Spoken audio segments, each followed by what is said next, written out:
দোস্ত, তোর বাসায় আমি কিছুদিন থাকতে পারবো, কনফার্ম তো না? আরে দোস্ত, কি বলিস এসব? তুই আমার বাসায় থাকবি না মানে 100% কনফার্ম তুই আমার বাসায় থাকবি। শোন, তুই না একদম উচিত একটা কাজ করছিস, বাসা থেকে চলে আসছিস। তোর মা এমন একটা মহিলা, এর সাথে থাকা যায়? আর আমি হলে তো কবেই চলে আসতাম। তুই তো এতদিন সহ্য করছিস, আসছস, অনেক ভালো একটা কাজ করছিস। এখন তুই নিজের স্বাধীন মতো চলবি, নিজে টাকা ইনকাম করবি, আর নিজের টাকায় আমার মতো এরকম বড় একটা ফ্ল্যাট কিনবি। তুই ফ্ল্যাট কিনছিস মানে কি বলতেছিস? এ বাসা তোর?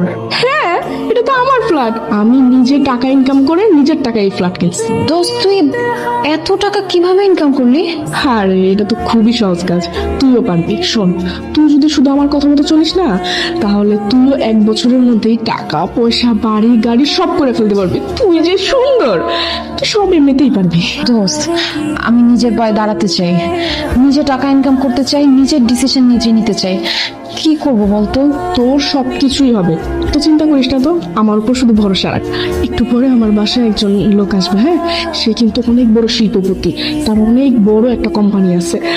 সে যদি একবার তোর মুখ খুশি হয়ে যায় না, তাহলে তোর টাকা পয়সা বাড়ি গাড়ি ফ্ল্যাট কোনো কিচ্ছুর অভাব হবে না। হ্যাঁ জাহাঙ্গীর সাহেব, বসেন বসেন। কেমন আছেন? আমি যে শিল্পপতির কথা বুঝলাম না, ইনি সেই। আসসালামু আলাইকুম।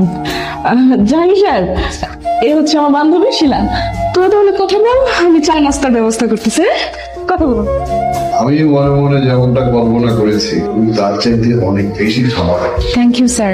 সোনিয়া বলছিল আপনি অনেক বড় বিজনেসম্যান, আপনার অনেক বড় কোম্পানি।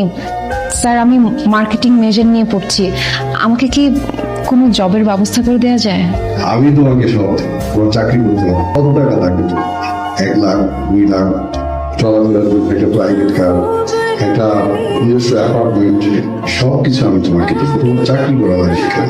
আপনি আমাকে গাড়ি বাড়ি ফ্ল্যাট দিবেন কেন স্যার? এখানে আপনার লাভ কি? আমি তোমার ফ্ল্যাটে আসবো, তোমার সাথে গল্প করবো, চা কফি খাবো। একদম ফালতু কথা বলবেন না আপনি। আপনি আমাকে যে ধরনের মেয়ে ভেবেছেন আমি ওই ধরনের মেয়ে না। কেউ নড়াচড়া করার চেষ্টা করবেন না। স্যার, আপনি তো পারফেক্ট টাইমে আসছেন। এই লোকটা একটা বদমাইশ, সে আমার সাথে উল্টাপাল্টা করার চেষ্টা করতেছিল স্যার। আচ্ছা, এই বাসায় যে উল্টাপাল্টা কাজকর্ম হয় সেটা আমি খুব ভালো করেই জানি। আমার সাথে নাটক করবি না, থানায় চল, তারপরে তো নাটক বের করতেছি আমি। স্যার বিশ্বাস করেন না, আমি এগুলো কোনো কিছু জানতাম না স্যার। এই যে আমার বান্ধবী সোনিয়া, ওর বাসায় আমি বেড়াইতে আসছিলাম স্যার। স্যার, আমি এইখানে যে এরকম কোনো কিছু হচ্ছে আমি কিচ্ছু জানতাম না স্যার। বিশ্বাস করেন, আমি খুব ভালো একটা ফ্যামিলি থেকে বিলং করি।